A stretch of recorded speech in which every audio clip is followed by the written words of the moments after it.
Hi guys! Welcome back to my YouTube channel, and this vlog ay i-share ko naman sa inyo yung biggest mistake I made as a beginner painter. So kung aspiring artist ka, panoorin mo yung video na 'to. Hindi ako talented nung una, hindi rin ako yung bata na marunong agad mag-drawing.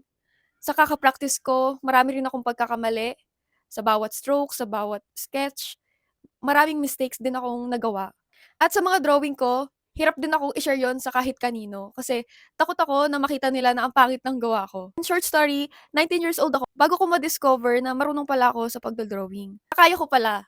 And at that actually nung bata pa lang ako, interesado na talaga akong aralin, matuto at gumaling sa art. Pero alam ko kasi sa sarili ko na hindi ko kaya. Alam ko rin sa sarili ko na sinubukan ko naman, pero hindi talaga.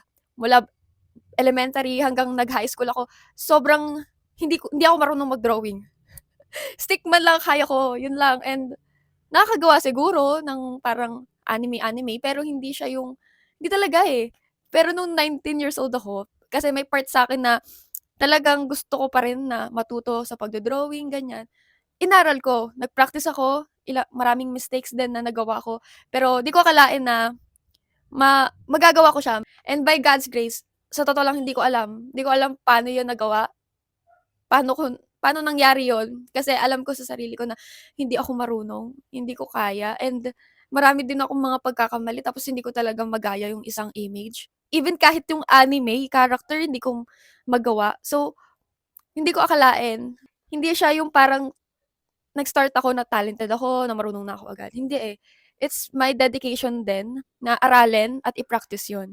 And dito papasok yung biggest mistake ko. Dahil hindi ako naturally talented, akala ko kailangan kong maghintay na maging magaling muna bago ko seryosohin yung art. Hinintay ko yung point na maging confident ako, hinintay ko yung point na yung approval ng iba, at dahil dun marami akong oras na sinayang. Hindi ko alam noon na yung mga bagay na yon, yung mga kakulangan ko, na hindi ako marunong mag-drawing, ganyan, napapangitan pa ako sa gawa ko, yun yung time na kailangan mag-practice pa ako, eh. Yun yung time na dapat mas maaga akong, nagpa-practice sa pagdo-drawing. And dun ko rin kasi naintindihan na hindi lahat ng artist nagsisimula sa talent. Yung iba nagsisimula sa tiyaga. And sa experience ko, hindi talaga ako talented, hindi talaga ako marunong mag-drawing, even kahit mag-painting, hindi talaga. Pero yun nga, dahil nga sa tiyaga na nagpa-practice ako, sinusubukan ko kahit nagkakamali ako, dun ako natuto din. And by prayer din. Usually, if meron tayong mga gusto sa buhay na makuha, ganyan, we have to pray for that, and i-allow natin si God na gabayan tayo doon sa journey natin. Ayun yung nagpatibay sa akin dahil doon sa faith ko na yon na balang araw magiging magaling ako, balang araw matututo ako.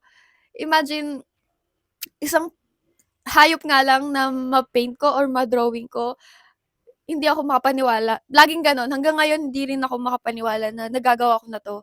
Kasi alam ko nag-start ako ng hindi talaga ako marunong, hindi talaga ako talented tulad ng iba. So, ayun yung mga na-realize ko na hindi lahat ng artist nagsisimula sa talent, yung iba ay nagsisimula sa tiyaga. Kaya kung ikaw yung iniisip mo na wala kang talent, wala kang confident, tapos, ayaw mo din i-share sa mga friends mo or sa iba yung mga gawa mo kasi napapangitan ka. Nangyari din 'yan sa'kin, naramdaman ko din 'yan. Pero tandaan mo na kapag dumating yung araw na gumaling ka na, yung mga artworks mo na para sa'yo ay pangit, ay yung naging ano mo, naging start mo. Masasabi mo rin na gumaling ka na, nag-improve ka na, and hindi lang ikaw yung makakapagsabi nun kundi yung mga nakakita din. So, okey lang 'yan na i-share mo, pero naiintindihan ko rin naman kung bakit nahihiya ka, kung bakit wala ka pang confident, ganyan. Pero lagi mo lang tandaan din yung purpose kung bakit. Kung bakit mo siya gustong i-share, bakit gusto mong ipakita. Kasi balang araw, 'di ba, nakakatuwa na hindi lang ikaw yung magsasabi na ang galing mo or nag-improve ka, kundi yung ibang tao din. Hindi mo kailangang maging magaling bago ka magsimula. Ngayon pa lang bigyan mo ng oras yung sarili mo na mag-practice at matuto. So that's it. Thank you for watching. See you in the next video. Bye-bye.